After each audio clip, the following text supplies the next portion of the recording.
Magandang hapon po. Maulang weekend na naman ang bumulaga sa Metro Manila dahil sa mga thunderstorm. At nagresulta po yan sa kabi-kabilang baha. Isa sa mga nalubog ang bahagi ng Mother Ignacia at Samar Avenue sa Quezon City, kung saan naperwisyong ilang motorista at negosyante. Mula sa Quezon City, nakatutok live si Darlene Kai. Darlene? Pia, Ivan, sa ngayon tuloy nang humupa yung baha dito sa Mother Ignacia Corner, Samar Avenue sa Quezon City. Pero kanina, wala pang isang oras yung nakalilipas hanggang dito ko yung tubig. Stranded tuloy yung ilang mga motorista at pinasok din ng tubig yung ilang establishments dito.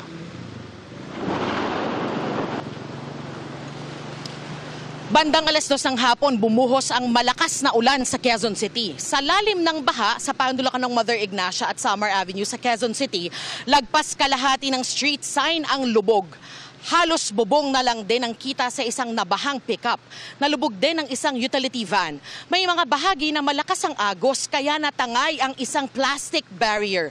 Maraming basura rin ang lumutang. Pinasok ng tubig ang isang tindahan. Dahil sa baha, ilang motorista ang stranded at ilang commuter ang hindi makahuwi. Narito po ang pahayag ng ilang mga nakausap namin. Ang malaking perwisyo po, gawa ng wala kaming pambayad boundary. Wala rin kami may uwi sa pamilya. Wala naman kaming ibang madaanan kasi galing kami doon sa gym. Traffic kasi sa EDSA, wala nang galawan kaya umikot ako. Paano ako nung dito na kami dadaan, hindi man kami makaiwas din kasi nga dahil doon sa first time ko makita ng ganito kataas na baha na grabe po na nasa na yung flood control project. Kumbaga nasa na yung project natin na nasa yung pera. Nakawawa kaming mga negosyante, tayong mga negosyante po na nagbabayad ng tax. At the same time, ganito pa rin nangyayari. For how many years na ganito pa rin nangyayari, wala pa rin po. Parang nasaan? Kumbaga, nasaan kayo?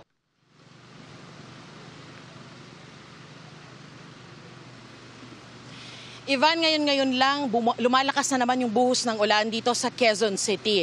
Ayon sa advisories na ilalabas ng Quezon City Local Government, ay patuloy daw silang nakamonitor sa sitwasyon.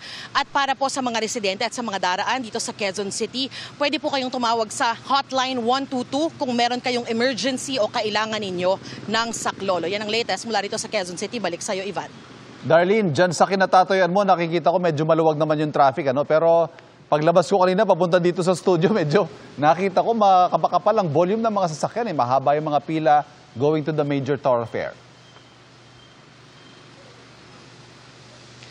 Ivan, kanina nga, nung hindi pa humuhupa yung tubig, talagang mahaba yung pila ng mga sasakyan, mga motoristang na stranded. Pero nung humupa naman yung tubig dito, clear na naman at maluwag na yung daloy ng trapiko. Ang nangyayari dito sa likuran ko ay nagkakaroon ng parang clearing operations. May mga kawanina ng barangay at ng LGU na naglilinis ng mga putik at basura na naiwan dito. Pero libre naman namang nakakadaan yung mga sasakyan, Ivan. Mag-ingat pa rin po yung mga motorista natin at kung wala namang masyadong importanteng lakad, manatili na lang muna sa kanilang mga tahanan. Ingat ka at maraming salamat, Darlene Kai. Nagbaha ulit sa ilang bahagi ng Araneta Avenue sa Quezon City at maraming sasakyan ang stranded. Sa looban hanggang dibdib ang taas ng baha. At nakatutok live si Jamie Santos. Jamie, kamusta dyan? Pia, baha agad ang ilang kalsada nga dito nga sa Quezon City matapos bumuhos ang malakas na ulan pasado 2:00 ng hapon kanina. Sa ilalim ng Skyway sa Araneta Avenue, stranded ang ilang sasakyan na inabutan ng pagtaas ng baha sa lugar. Sa videong ito, makikitang lumalabas mula sa bintana ng kotse ang driver nito. Kalahati kasi ng kanyang kotse ang lubog sa baha. Ilang sasakyan na rin daw ang nasiraan ng abuti ng baha ang kanilang sasakyan. Dahil sa baha, hinaharang na ng MMDA ang mga sasakyang galing Skyway na patungo ng C3 Caloocan. Ilang residenteng malapit sa lugar ang nakita nating lumusong sa abot dibdib na baha. Maging sa katabing P. Florentino Street, abot bewang hanggang dibdib na baha ang tinitiis ng mga residente. Nag-issue ng thunderstorm advisory sa Metro Manila ang Pag-asa kung saan tatagal ang malakas na ulan sa lugar sa loob ng 2 oras. Pinapayuhan ng lahat na mag-ingat laban sa mga posibleng epekto ng naturang lagay ng panahon gaya ng biglang pagbaha at pagguho ng lupa. Pia, hanggang sa mga oras na ito ay hindi pa humuhupa yung baha sa lugar at nakakaranas ng ambon hanggang sa mahinang pag-ulan. At yan ang latest mula rito. Balik sa iyo, Pia. Jamie, kamusta naman ang lagay ng trapiko sa paligid ng lugar na kinalalagyan mo? Pia, sa mga oras na ito, may mga nakita tayong MMDA enforcers na nakadeploy sa lugar dahil nga minamandohan nila at inaalalayan nila yung mga motorista na babiyahe nga dito patungo sa Skyway at patungo nga dito sa may bahagi ng C3 dahil Caloocan. Pinipigil na nila yung ilang sasakyang hindi kakayanin dahil dito sa bukana ng papasok ng dito nga sa C3 sa Skyway, medyo mataas na yung baha. Hindi nga rin tayo maging yung ating news crew cab ay hindi na pinayagan ng MMDA enforcer na lumusong dahil maging yung news crew cab natin kahit mataas na yon ay hindi raw kakayanin yung taas ng baha, lalo na sa pagdating ng bahagyang gitna, yung sa may dating opisina ng NBI dahil hanggang sa mga oras na ito, hanggang bewang pa raw yung baha sa oras na ito, Pia. Alright, maraming salamat sa iyo, Jamie Santos. Naperwisyo rin ang biglang pagulan ng iba pang pangunahing kalsada sa Quezon City, agad ding bumaha sa Biluna Avenue. Walang makadaang mga sasakyan dyan. Nagbistulang ilog ang Biluna kung saan naligo ang ilang mga bata. Bumigat naman ang daloy ng trapiko sa East Avenue. Sa Cubao naman, sinabayan ng kulog at kidlat ang malakas na ulan. Bumaha rin sa bahagi ng EDSA Seminary Road sa Quezon City. Pahirapan ng pagtawid sa bahagi ng Visayas Avenue. Sa Rumaragas ang baha.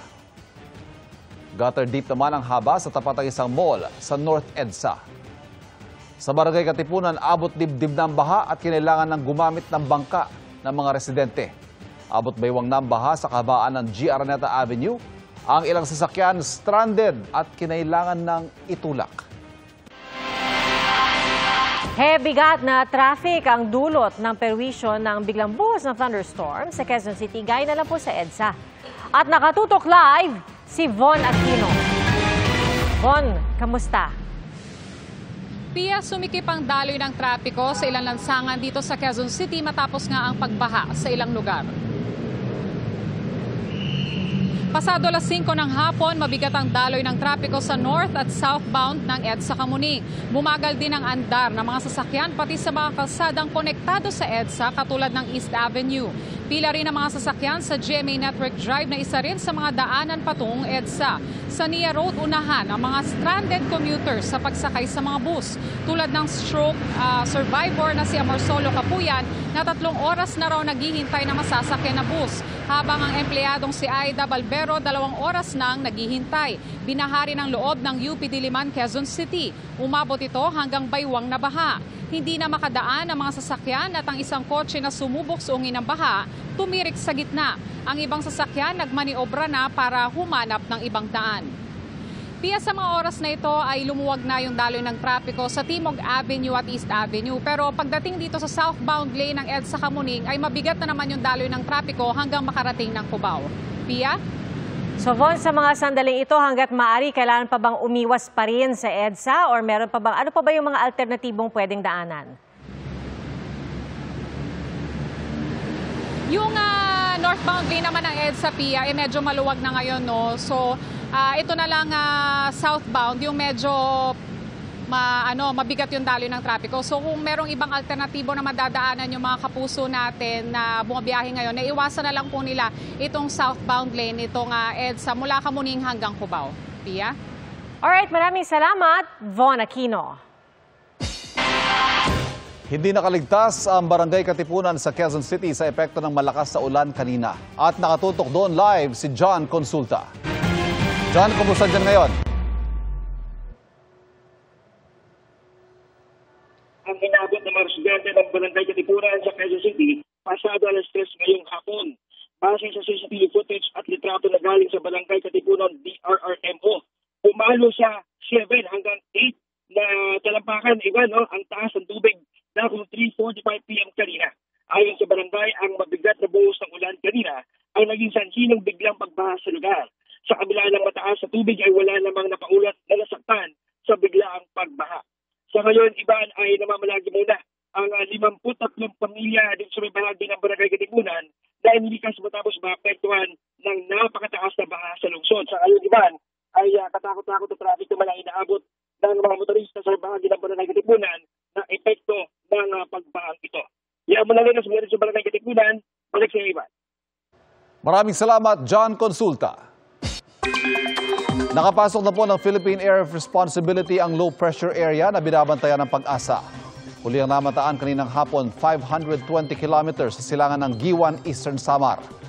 Ayon sa Pag-asa, mababang tsansa nitong maging ganap na bagyo sa susunod na 24 oras, pero kahit hindi ito maging bagyo, ay asahan magdadala ito ng ulan lalo na sa eastern section ng Visayas at Mindanao. Gayon din sa eastern section ng Southern Luzon.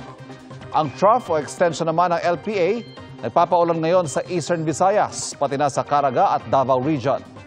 Patuloy namang umiiral ang habagat sa malaking bahagi ng Visayas at Mindanao, pati na sa Mimaropa.